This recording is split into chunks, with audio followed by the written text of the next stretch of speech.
Hi, we're the Brights coming to you live from our studio kitchen. We're almost got our studio set up. I swear, all we need is like a sign. She wants everything to be perfect. I'm ready to go now. We could be sitting on a... He just put really cool lights, above lights, and so now when I walk in there, it's not yellow anymore, so that looks really good. So I feel, even though we have the studio lights that are that we're using in here, but we can use in there, it still kind of had a weird yellow tint to it, so he put some lights, new overhead lights. I could sit on a milk crate and let's do it. And you're like, nope, it's got to be just right. Well, I want the... ambiance. Well, I just want it to look right, and you want quality videos to go out. I want the sign. So, and you guys have been helping. Like the sign, like peace, man. But you guys have been really helping as far as the logo. Like we put out some ideas about the logo because we were trying to decide which one to do and kind of revamp our logo. And y'all gave us some great tips. And so one thing we did realize is that our caricatures on our logo are so like 9 years old. So we need to age them a little bit. What? I think you need to put a little silver in it in the hair. I didn't even notice it until someone else said, well, it doesn't look like Richard. I go, yes, it does. And then I thought, oh, yeah, I guess he does have a little bit different. His hair was a little darker then, so I'll have to fix it. Yeah. But anyway, so happy Sunday. We have had a really busy week. We've taught how many marriage classes? Every one of them. 5 marriage classes since last Sunday. All of them. And we have some friends of ours taught the divorce care class for us on Tuesday. But today we taught last night we taught the marriage class at Lakewoods. We sat in for some friends, and then this morning we had our class, and then this afternoon we taught the pre-marriage class. So we love marriage, y'all. Like we can't get enough of it. You'd think that behind the scenes. Yes, behind the scenes. So we love doing it. So one of the things that we really have been talking a lot about, Richard and I, we talk about it a lot, but we've been really on our hearts the last week or so, is because we've kind of come up against some people that have this issue, and so it's something and they don't see it. Frustrates us so much. So first off, I want to say, look up narcissist. I want to tell people, look up narcissist. See what a narcissist is, and you're probably not going to think it's you. So it's really, we're going to talk about unteachable and being teachable or unteachable. And so we talk a lot too about the Christianese, and someone asked us last week, well, what does that even mean? And so there's like Japanese and there's Chinese, there's different languages, like we have English, but we call it, Christians we sometimes have our own little language after we've been in church a while, and we call it Christianese. And so we'll talk about certain things, and to us it just sounds like normal talk, and other people are like, what are you even talking about? So we have to be careful about that. So people, when we first were talking about doing this, about having a teachable spirit, we thought, what does that even mean? That just sounds like some kind of weird hocus pocus thing if you didn't know what that meant. So a good word to put in place of spirit is attitude, to have a teachable attitude. So we have ran across several people over the years, and more so lately, that don't seem to have a very teachable spirit.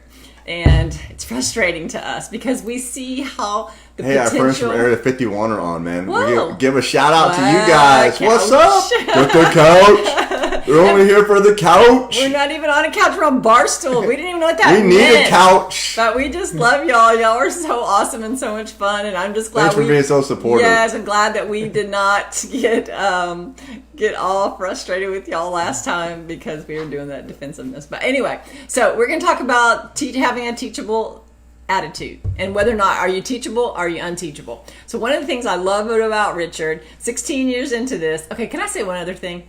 This video is flip-flopped. So when you're watching it, it looks like we're opposite. So this dude got on here a few days ago and he was like asking all these questions going, I don't even think this couple's married. They don't wear wedding rings and all this kind of stuff. But we have our wedding rings on, but when you're watching it, everything's flipped. So it looks like we're wearing it on our right hands, but just like that sign. So that's not Mickey Mouse? But he's probably flipped because like when I'm watching it. So anyway, but it's flipped. So we do have, and we are married. And we are married. And we have a couch. We have the fights to prove it. On the couch.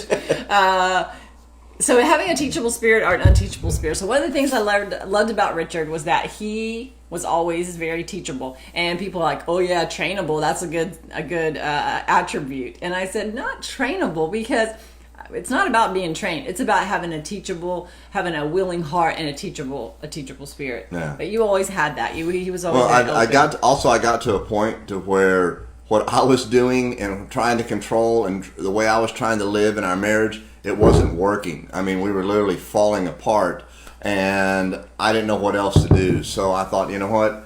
what I'm doing isn't working. So, and it didn't work in my prior marriage for 17 years. And I don't want to repeat the same stuff. I don't want to go through this same hurt and carry this pain my whole entire life. So I'm like, what else can we do? But even when I first met you, but you might not have been like ready to change, but I could give him an idea, and he didn't just always shoot everything down. Like he was like, all right, let's do it. Like what, he was just on board, and he just had that kind of that attitude, and that's one of the things I really loved about him. And it ended up being one of probably the best traits that helped us, and it helped us to stay married and for our marriage to get better. So having to be teachable is like a lifelong journey. It's not something that you arrive at. It's something that we should always be growing, and we want to be better. We always say without conflict there is no growth. So we want to have, conflict is good if we grow from it and we are teachable and we have a teachable spirit. So we taught marriage classes for a long time, 13 years. And but baby, you almost got it. But we still learn. Like we go all the time, and these people come to marriage class 1 or 2 times, or they'll come for a few months. They don't come anymore. Like they've figured it all out. And I'm thinking we must be really jacked up, because all these years later, here we're still going. We've been to 5 marriage classes this week, whether it was pre-marriage, regular marriage, but we learned something from everyone, whether we're teaching it and something comes. We're in a different place. We're always in a different season. So every year that we're watching, or every year that we're teaching, we're going to learn something new, because we're different and we're growing, and we're never going to stay the same.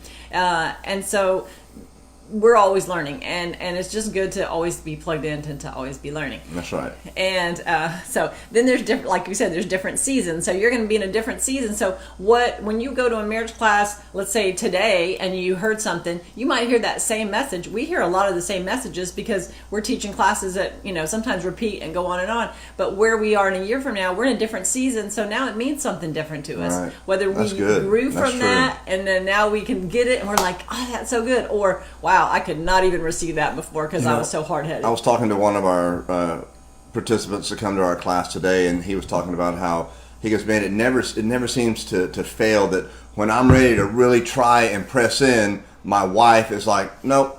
And then all of a sudden she'll be ready to try and press in, and then I'm like, nope. And I go, man, that reminds me of how we used to be, because I remember when we would do that, and I'd be ready and you wouldn't, or you'd be ready and I wouldn't, and it's like it was like we were caged, like we were pride would be like, well, you know what, you haven't suffered enough, or right. You know what, I'm still mad at you, and like I tried last week and you weren't on board, so forget it. This week and then now the person comes to you with their heart, and you're like, you know what, not right now. And I got divorced from my second husband. I got divorced after 16 years. Because of that very exact thing, the pride of neither of us being on the same page at the same time, wanting to make it work. And we started out that way, but thank God we got off that track, because we finally said, you know what, we got to lay our pride down. When one comes to the other, we can't just always. There's sometimes I'm like, look, I need a little time, not ready right now. But it's not days and it's not months. It might just be an hour or minutes. Sometimes it's just minutes. Like we need to pray about something, or we just need to have a little time to breathe and then talk about it. But we don't. Have that. Yael brings up a good point. She goes, I've always been a good learner, not a good listener. And I think that, I don't know, I'm not going to say that applies to everybody, but most of us are the same way. We hear, but we're not actively listening because we're ready to get our own point across, And some of the people that we're coming across lately that have this issue with not being teachable, they seem to be, a lot of times they have a similar trait, which is they know it all. They're like, they know everything. They already know it all. They could teach the class. They know all this information. But typically there's the same ones that don't put any of it to practice. Yeah. So they know it all, but they don't. Isn't that funny? I mean, that's one of the similar characteristics of the people, I know the Bible. I know it inside and out. I know that, and you'll hear it all over, but man, you talk to their spouse and they're like, man, I can't get him to open up. I can't get him to communicate. He doesn't talk to me, his heart. And so we just continue to help. We try to help them. Yeah, and that's good. I want to remember that, because I want to come back to talk about that a little bit. So, and sometimes when we talk to younger people, whether it's our own kids or just the younger generation, sometimes they feel like they know it. They don't need to hear from a parent or a pastor or an elder or teacher, someone that knows more than they do, because they figure like they need to figure it out, them and God, on their own. And sometimes older people that we talk to are really set in their ways about how they've done things, and they're not willing to look at something different or to think of something in a different way, because they're spiritual. And just because how long you've been married doesn't affect and make it better just because you've been married longer. And age doesn't mean you get any smarter. You know, if you're not applying this, you know, we're working with a couple right now who's been married over 45 years, you know, but they've never dealt with the root issues of the problems. And now they've gotten to the point to where they don't like each other, because now 47 years later, they're just so set in their ways. It's hard. But they're going to counseling and they're getting help, which is fantastic. But it's so much harder, right? Oh, like yeah. We were just talking today about how much, what if they had done this back when they were married 5 years or even 15 years? But to have that many years behind you, it's got to be even tougher, because they're having to undo a whole lot of stuff. Right. If you're going to be married 45 years or 40 years or 30 years, why not use the first few years to work this stuff out so that you're not dragging it all out for the next 30 years, you know? And a lot of times it's because, and the couples that we are with, is because they don't have, not only are they not teachable, but they aren't even willing to go to a class. They won't go to a marriage class. They won't go to counseling. You know, when I was married before, it was like, you know, my marriage is fine, Sherry. If you got a problem, then you need to go to counseling.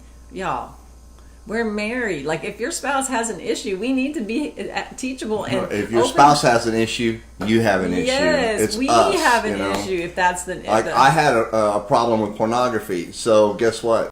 Drinking. Guess what? Sherry had a problem. Not so much that she was the one that was drinking, but because of my drinking, there was a problem in our marriage. So.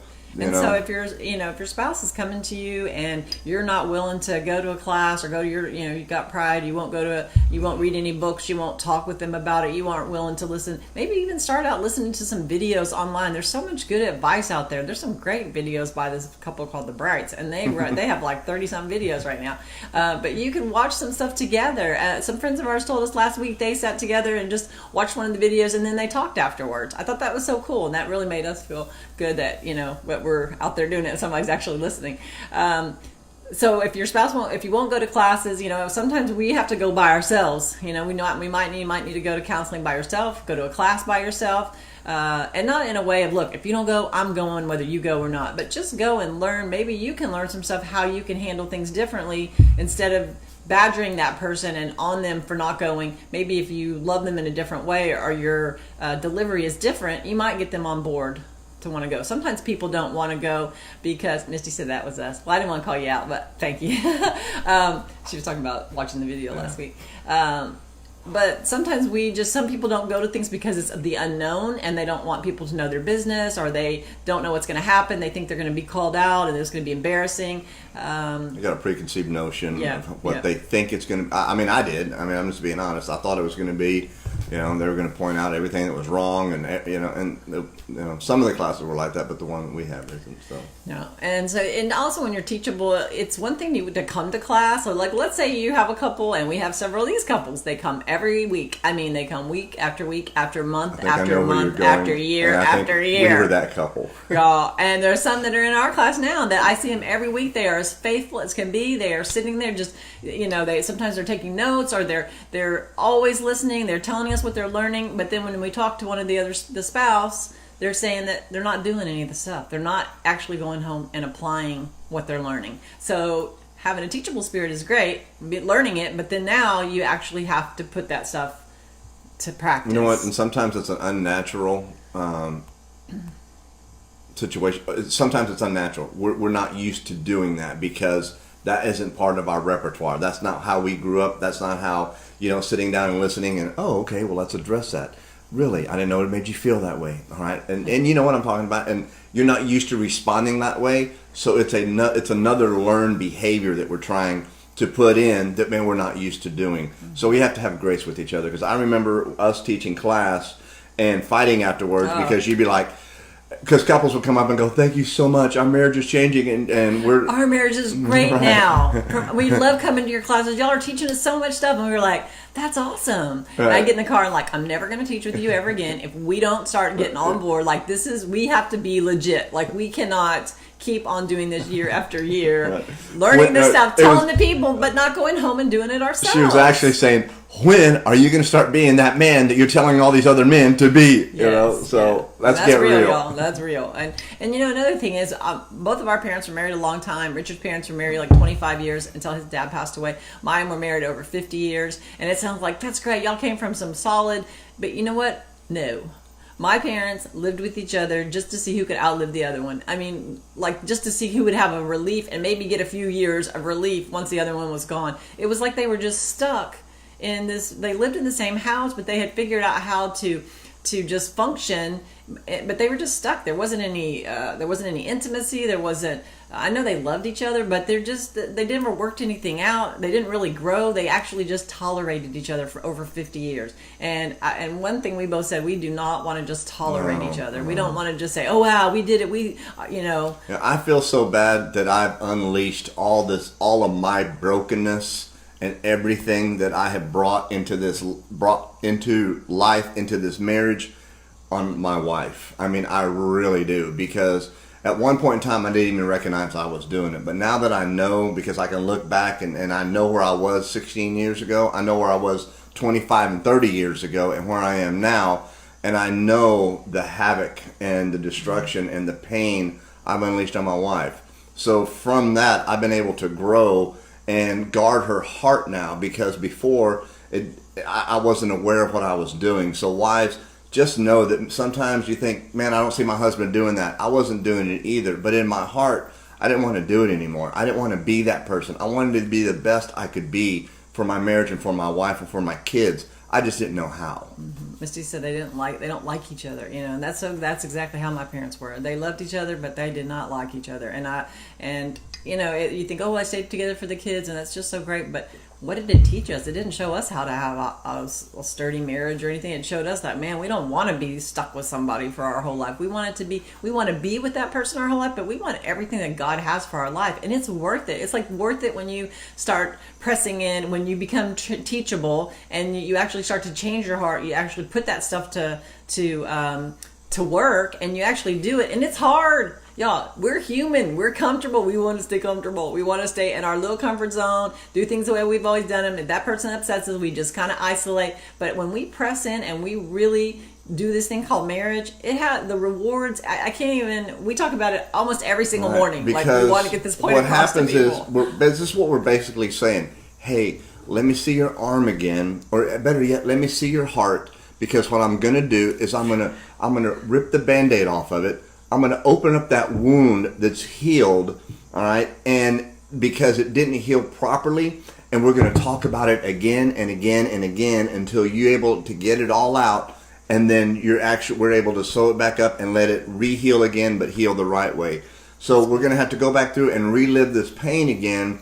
But what it's doing is it's truly setting us free, because we're able to talk about things that we've never been able to talk about, that we've held our whole entire life. This hurt and this pain that we've just nurtured and just carried with us, and built walls of defensiveness to keep people away, husbands away, wives away, so that, man, we don't hurt anymore. We weren't built to hurt, but until we know how to use it as a tool, which is a beautiful, powerful tool in marriage. But man, people are getting divorced because they don't understand the beautiful manifestation that's about to happen. They don't know how to get past from the hard, ugly, wounded, bleeding part to the healing part. And so they get divorced, and a divorce is just a symptom of the problem. It doesn't fix the problem. You're still carrying the problem with you. And then you get into another marriage, and then another marriage, and you keep doing it because you're trying to fix this thing that it's not about getting the right person. It's about doing the work, and you can do it with the person. You have a 100%, we say this all the time, you have a 100% chance of having a solid, good marriage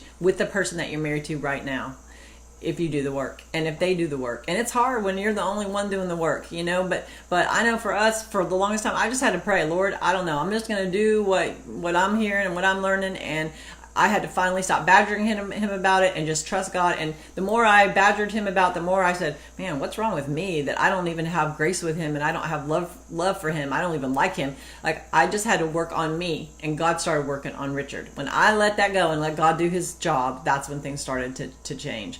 And so these are some things, if you're teachable, to know, are you teachable? So most people that are not teachable aren't willing to say that they're not teachable. So that's good. But they're not. They just aren't. So maybe you should ask someone. Ask someone that's close to you if you're teachable. Just say it where they can hear. Am I teachable? Don't be like, they don't. What? Yeah. For a second there, I thought you said, "Are you teachable?" We want to know this, and just think of it as a gift. If they say no, you're really not teachable. Let's not get defensive and retaliate and be resentful. Let's think of it as a gift. That, you know what, maybe some things, maybe that's the thing, the catalyst that starts is that you know that you don't know everything. When you're teachable, you know you don't know everything. What? Oh, revelation. Who am I going to go to? Who am I going to go to if I can't come to you? Because I thought you knew everything. I do know everything. I don't know everything, and I want to learn all the time. My daughter, our oldest daughter, is a therapist, and she always says, "Mom, you are so self-aware." But I want maybe too much. So, too much. I put myself under a microscope, but I want to learn. And when someone points something out to me, I do not like it. Nobody wants to hear it because you think, "Oh, I thought I was working on things, and I think I've come so far." But then there's always those things that you have to work on, and then when you might first hear it, you'll think, "That's not true." But then, man, the next week or so, all of a sudden you're thinking about that, and you're in those situations, you're like, it is true. And this is the hardest part, because the word says, man, it's better to receive a kiss from, a rebuke from a friend than a kiss from the enemy. Yeah. So when a friend tells you something, I'm in a place now, it still stings a little bit, but I want to receive it. Because, man, I don't want to walk around with this sign that shows this offense everybody knows it except me. Yeah. I want to be aware of what I want to be aware. I don't want to be that guy. Don't be that guy. So to know if you're teachable is that you know that you don't know everything. You can admit that you have limitations. You can admit that I don't know everything, or your inability. My ignorance and inability is overwhelming. And I need your help. You can admit that to someone who can actually help you. So you could go to a marriage class or a marriage teacher and say, "You know what? I didn't know this stuff. My ignorance is overwhelming me."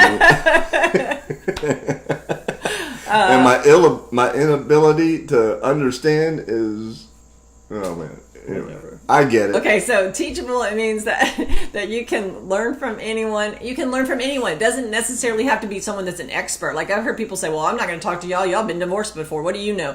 You know what? You can learn from anyone. I learn from my kids who are way younger than me. Sometimes they teach me stuff that I go, "You know what? I was set in my ways about that, and I need to," not the core things that I know, but there are some things that we just have certain prejudices or different things that we learn growing up, and then you realize, well, you know what? Maybe I need to work on that. Maybe we need to be teachable in all those areas. But so if you're teachable, that you regularly seek guidance or instruction before disaster happens. So not when your marriage is falling apart, but when you're wanting to keep your marriage Chris, strong. I love that. Got to stay fat, faithful, available, and teachable. Oh, I like that. That's really good. good. So teachable means you can learn from anyone. We said that. You're willing to change or to try something, even if it means admitting that you were wrong. Baby, I'm wrong because my ignorance is overwhelming me. She just loves that. She's all hilarious. Okay, so if you're unteachable, these are some things. You don't write notes. You don't take notes on anything. You don't read any books about it. You don't listen to any podcasts. You don't have to hear anybody that knows about. Like, we're talking about marriage. It could be in any subject, but we're talking specifically about marriage. Like, you don't need to know all that because you know everything. Okay, about it. I'll start listening to more podcasts. And people say that we've been married 40 years. We know all about marriage. Well, then talk to the spouse, and then they're miserable. So it doesn't mean just because you're married, you need to be able to take notes. So unteachable means you don't take notes, you don't listen, you aren't willing to learn. You don't ask questions because you're for fear of looking stupid or ignorant. Guys, about look that. at me, how it turned out for me. Turned out great. What? Looking stupid. What because are you talking about? My ignorance is overwhelming. When it comes to marriage, I want to learn more. Yes, okay. We are overwhelmed with our ignorance. Like, we think we know it because we're like the marriage people, and then we hear the marriage coaches, and like, we learn something else, and we're like, oh my God. Like when Dave and Ashley they're reading their book, and they go, "And you got to have 4 things, it's before you take advice." And so here we are, we're like, what? You have to love me, you have to love my spouse, you have to love my marriage, and you have to love God. I'm like, oh, that is so good. Thank you. We've been telling everybody that, and everybody goes, "What was that again?" We'll talk about everything, and then we'll say that, and they're like, "What was that again?" I need to write that down. I go, "What about all the other stuff we said?" Yeah, but we want to learn stuff, and so we're always learning things, and we're wanting to repeat them. And so when we hear, we want to tell you because we're just like amazed at how much there is to learn. Become an expert on marriage. We talk about this every week. Become an expert on marriage if you want to have a strong marriage. So if you're unteachable, another thing is you don't accept one-on-one guidance. You're not willing to go to counseling. You aren't willing to go to talk to a mentor or someone that can help you. Unteachable is you don't listen, but you talk. I feel like that's me right now, talking. But you're talking about yourself, and you're not willing to, especially when it's somebody that you can learn from, but you can't hear what they're saying. All you're doing is talking because you're trying to overcome. Like, you don't want them to know that you don't know. That you don't know. So you just talk. And we've met people like that too. That's like, my spouse talks about themselves over, like that's all they ever talk about, and they won't talk about the real issues. The other thing is they don't take correction without resentment or retaliation, and they resist moving out of their comfort zone because they like to stay where it's easy and comfortable. Going over these notes, I just remember us being so many of these little things. I mean, I just remember it. I remember all the times I was unapproachable. Even though I wanted to be teachable, it was on my terms, and Sherry wanted me to be... Misty goes, uh-oh. Does that mean that... Sherry wanted me to be teachable on her terms. She wanted to be able to be the teacher of me, And so when I would learn something that she was trying to show me, but I would learn it from somebody else, and I was so excited I would come home and share it with her, she'd be like, I know. I've been trying to teach you that for 3 years, I've been telling you that every single time. But y'all have heard me say this before too. At some point, I had to stop saying, you know what, I've been telling you all that, and then I'd get all sarcastic, and then that's just what the enemy would love for me to just be like, you know what, and then us have an argument. If I've been praying about a certain thing that I want to change in my spouse, or he's been praying about something he wants that to change in me, and somebody else comes along and gives them some revelation, and it helps them, and they get a revelation, even though it wasn't you, and it's very frustrating, be thankful. Just be like, you know what, God answered my prayer. Because God doesn't usually answer it the way we want. We're learning anyway. A whole different way to communicate and love each other. I mean, that's what it's all about. Not using the same broken old tools that we used our whole entire life that have never worked, but yet relentlessly we go back and pick up the tools that don't work and continue to try to use them to fix something new. Man, we have to pick up new tools to fix something, to make something new. And you can be going to all these classes and learning all this stuff, and you're like, we've done everything, we've tried it all. But I'll tell you that there's that key thing is you can only do so much in your own strength. You got to do your part, but God has to do the heart change, because we can go get the head knowledge. We talked about this last week. You can get that head knowledge, but until you have a heart change and you have heart knowledge, that's when it actually really starts to manifest, and it's like a change. It's not just for the situation. What are you laughing at? The situation. Misty, she says you hear something 5,000 times, and then one random person will say it, and you act like you've never heard it. But I think sometimes it's that we're just not able to receive it at that time, and all of a sudden that's so good, because there was a time that, man, my heart was so hurt and so hard. That's one of those Christianese words. He has a hardened heart. I'm like, man, I didn't even know. Had to go see. Sick. Did he go see a doctor? Is he taking anything for it? He needs a heart. He needs. Right. Only the Lord can heal him. He's in trouble because that guy's a sinner, aren't we all? But I remember not wanting. I just couldn't give in. I couldn't give in because I was so stuck in this ritual of hurt and brokenness that I couldn't give, because I tried to give in my own broken way before and it failed. So man, I had to put those walls up to protect myself. So I remember going through that and having to just change and be somebody that, man, I wasn't used to being. And when that grace came in, I remember you telling me over and over, I don't see it. I don't see anything happen. I don't see anything. I don't see the fruit. Your fruit is spoiled. You don't even have any fruit growing.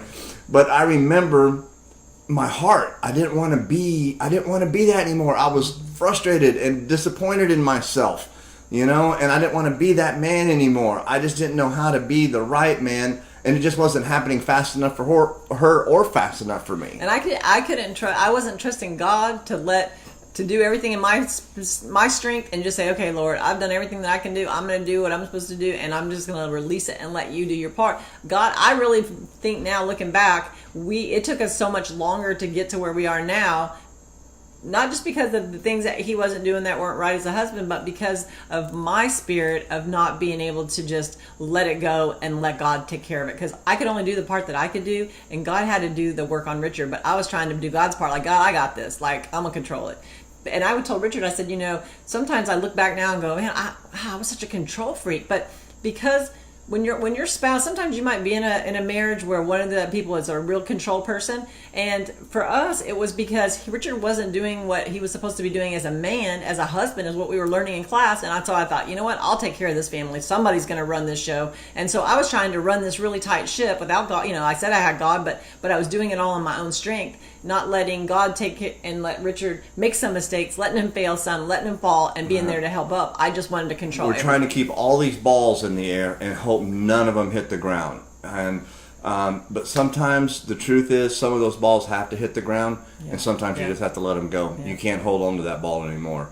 And what happens is, as God starts to take some of these things that we haven't been able to get rid of our whole entire life, and he starts to take them away, then all of a sudden you have more room in your heart to receive. I've heard some of the best messages, and I know that I see somebody who's going through the same thing, and I'm thinking, oh my gosh, this is awesome. They're hearing such an amazing message right now, and this is just for them. And then I come up to them later, I'm like, hey, what'd you think of Pastor's message? And they're like, oh man, I didn't even hear it. We're going through some stuff right now, and I couldn't even hear what he was saying. So to me, that was just telling me right then that the enemy had him bound so much that, man, he couldn't receive. So just because you hear an amazing message doesn't mean you can always receive it. I know there was times that I couldn't receive it, even though the message was great. Wanted to, I just couldn't. That's true. And we can go to all these marriage classes and get all these tools and learn all this stuff, like I said, but we have to have that heart change. And thank God Jesus gave, have the more Holy... Christianese? Do you need a doctor for that? Y'all, I know we talk about that, and if you're not, you might not understand some of this, but for us, God gave us, Jesus gave us the Holy Spirit so he could lead us and we could follow him and we could listen to that. So we can go get all this head knowledge, but then at the same time, we have to get as much as we can do in our human strength, and then we just have to release it and let God do the part to where we listen to what he's saying, that let him lead us and get that discernment, and then we start to mature as Christians as we do that. That's good. Preach it, girl. I think they were talking to me. Yeah. So last thing, and we talked about kind of at the beginning, but just something is that we talk to people that say, I was raised in church. I know all about it. I was raised going to church. Or I went to Catholic school for 12 years. I know the Bible backward and forward. I've read it all. I know it all. But you don't see any of the fruit in their life, because you can read that, you can just read the words, but you also have to have a teachable spirit. You have to have a willing spirit and a teachable heart for it to come in, for it to mean something. You can read all the words and know all that stuff, like we said, in your head, but you also have to have that heart knowledge. So we just want you guys to be teachable. It's like lay your pride down. Marriage is so good. I mean, so good. When we start applying this stuff, and it's so hard not to talk Christianese because it's such a part of our life now. And you always hear. I remember used to hearing one will put to flight 1,000, but two will put to flight 10,000. And man, it sounded so good when somebody says that. You're like, well, what does that mean? What does that mean? But it means that, man, you are capable of taking care of yourself, paying your own bills, doing whatever you need to do, and being successful in life. And your spouse can do the exact same thing. But when you guys press in together, and man, you're able to share all these innermost feelings and be vulnerable with one another and call God into the center of your life and say, Lord, help us get through this. Lord, we have dreams and aspirations, and man, we want this for our marriage ministry, and we're trying to reach these people. Help us do. And man, all of a sudden you start to see doors and opening and opportunities coming your way that we couldn't have opened if we tried. No. It wouldn't have done it. And all of a sudden it's just like, how are you calling? How did you get my number? I'm nobody, and who are you? Because that one, like you said, you put to flight 1,000, I can put to flight 1,000. We can do our thing in our own strength, but together, supernaturally, God puts together. We can put to flight 10,000, and so that's where you want to be. You want to be operating in the supernatural. You want to be operating what preach it, girl. What marriage is so great. Like y'all just don't even understand. And I'm saying that from somebody that's been married like twice before that should hate marriage right now. I mean, I shouldn't be that one that like, oh, here we go again. But finally, I had to get to the point to where it wasn't about me, well, that's a whole other story. It wasn't just about marriage, the marriage itself. It was about me changing the things inside of myself. It wasn't about just the person I was married to, but working on the stuff. And the power of unity. That's right. We want to have that power of agreement. So we love you guys. We thank y'all for watching. I don't know what time it is because normally we will kind of have our clock on, but I don't know. So hopefully it's not too long. Thank you guys for tuning in. Yes. We love each and every one of you. We're praying for y'all. Yes, we pray and man, let's put marriage back on the forefront and show the world how good marriage really can be and really is, Yes. and so, how powerful.